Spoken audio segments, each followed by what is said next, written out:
Samajwadi party के सांसद धर्मेंद्र यादव ने जनपद की विभिन्न समस्याओं को लेकर आज जिलाधिकारी को ज्ञापन सौंपा है। धर्मेंद्र यादव पिछले 5 दिनों से जनपद के विभिन्न क्षेत्रों में भ्रमण एवं जनसंपर्क कर जिले की मूलभूत समस्याओं से अवगत हुए थे। ज्ञापन सौंपने के बाद पत्र प्रतिनिधियों से वार्ता करते हुए उन्होंने बताया है कि जहां पूरे जनपद में उन्होंने देखा है कि प्रधानमंत्री ग्रामीण सड़क योजना के अंतर्गत स्वीकृत सड़कों का बुरा हाल है और ग्रामीण इलाकों की सड़क भी जर्जर हो गई है, जिन पर पिछले 7 सालों से कोई काम नहीं किया गया है। इसको लेकर उन्होंने क्या कहा है, देखिए इस वीडियो में। हमारे राष्ट्रीय अध्यक्ष जी ने शिक्षकों के साथ खड़े हैं और शिक्षकों की समस्याओं का समाधान तक हम लोग खड़े रहेंगे।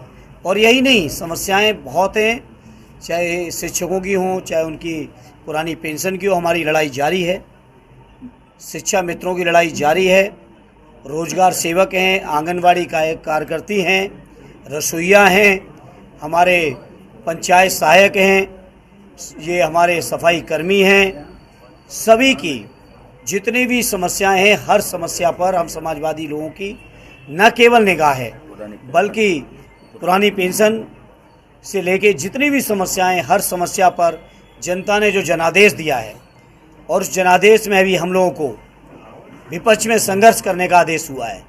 तो संघर्ष में यहाँ से लेके, सड़क से लेके और संसद तक, विधानसभा होते हुए हम लोग कहीं कोई कसर नहीं रखने का बहाना देके बाहर की दवाएं लिखी जा रही हैं। हालांकि डीएम साहब कह रहे हैं कि सारी दवाएं उपलब्ध हैं, लेकिन डीएम साहब पे इन बातों का जवाब नहीं है कि अगर दवाएं उपलब्ध हैं तो क्या कारण है गरीबों को बाहर दवाएं लिखी जा रही हैं।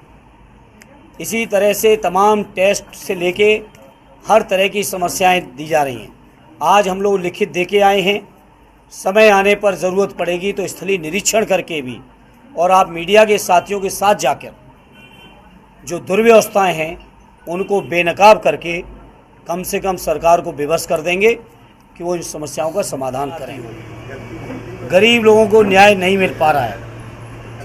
आश्वासन दिया है हालांकि अधिकारियों ने, अब देखें उस आश्वासन को कहाँ तक वो पूरा करते हैं।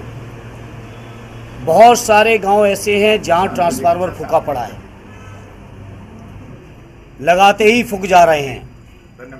ट्रांसफार्मर की क्षमता अपर्याप्त है, उसकी ओर भी हम लोग अधिकारियों का ध्यान आकर्षित करके आए हैं। एक जो सगड़ी तहसील में, सगड़ी और गोपालपुर विधानसभा में, विशेषकर दिवारा इलाके में जो अक्सर बाढ़ आती है, उसकी तरफ भी हम लोगों ने प्रशासन लोगों को चेताया है कि समय से व्यवस्थाओं को सुचारू रूप से व्यवस्थित कर लें, क्योंकि बाढ़ आने के बाद अगर व्यवस्थाएं जुटाने में लगेंगे तो फिर कोई भी जनता को लाभ उसका नहीं मिल पाता है। इन समस्याओं की ओर भी हमने ध्यान आकर्षित कराया है सभी साथियों ने। जितने भी ब्लॉक हैं, ये ब्लॉकों के जो सभागार हैं, ये भारतीय जनता पार्टी के कार्यकारिणी और कार्यकर्ता बैठकों के अड्डे बन गए हैं। इसके लिए भी हम लोग सख्ती के साथ कह के आए, अगर इस तरह की घटनाएं आगे होंगी तो उसका हम लोग जम के विरोध करेंगे। ये ब्लॉक या सीडीओ दफ्तर या डीएम दफ्तर, ये सरकार और जनता की सेवा के लिए है, ये किसी दल की राजनीति खड़ी करने के लिए नहीं है। और जनता का मूड भी मैं समझता हूँ लोग भांप चुके होंगे और शायद ऐसी चीज़ों पर रोक लगाएंगे और लगाना चाहिए। इसी तरह से गन्ना किसानों की भुगतान की समस्या है। बहुत सारे गन्ना किसान हम लोग को क्षेत्र के दौरे पे मिले जिनका भुगतान नहीं किया। हालांकि जिलाधिकारी महोदय अपनी तरीके से दूसरी बातें बता रहे थे कि लोन है, ये है, वो है। इन बातों से न जनप्रतिनिधियों को मतलब है, न जनता को इन समस्याओं से मतलब है। ये सरकार की जिम्मेदारी है, चाहे वो चीनी मिल का मैनेजमेंट हो वो भी सरकार के अधीन है, या बजट देना वो भी सरकार को देना है। और सरकार की अगर मंशा ही किसान विरोधी है तो उसके लिए मुझे कुछ कहना नहीं है, लेकिन आने वाले समय में अगर गन्ने का भुगतान नहीं होगा तो किसानों के साथ हम लोग आंदोलन के रास्ते पर खड़े दिखाई देंगे।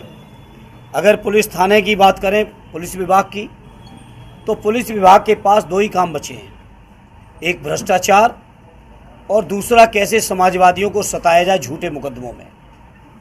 तो बात करेंगे जाके कप्तान साहब से इस मुद्दों पर भी। लेकिन हमें उम्मीद है कि आज हमारे जनप्रतिनिधियों के सभी साथियों के मिलने के बाद ज़िले की व्यवस्थाओं में सुचारू सुधार आना चाहिए। टोल प्लाजा की बात बताइए। और टोल प्लाजा जो एक गंभीर समस्या है मोहम्मदपुर पे, जिसमें जो लोग उस रोड से नहीं गुजर रहे उनसे भी टोल की वसूली की जा रही है, उसके लिए भी हम लोग जिलाधिकारी महोदय को कह के आए हैं। और ये मामला जिलाधिकारी तक ही नहीं, ज़रूरत पड़ेगी तो देश की संसद तक भी ये मामला उठेगा। और ये मामला उठेगा ही नहीं, इसका स्थायी निराकरण और समाधान भी हम और आरणी लालगंज के हमारे सांसद जी मिलके हम लोग कराएंगे।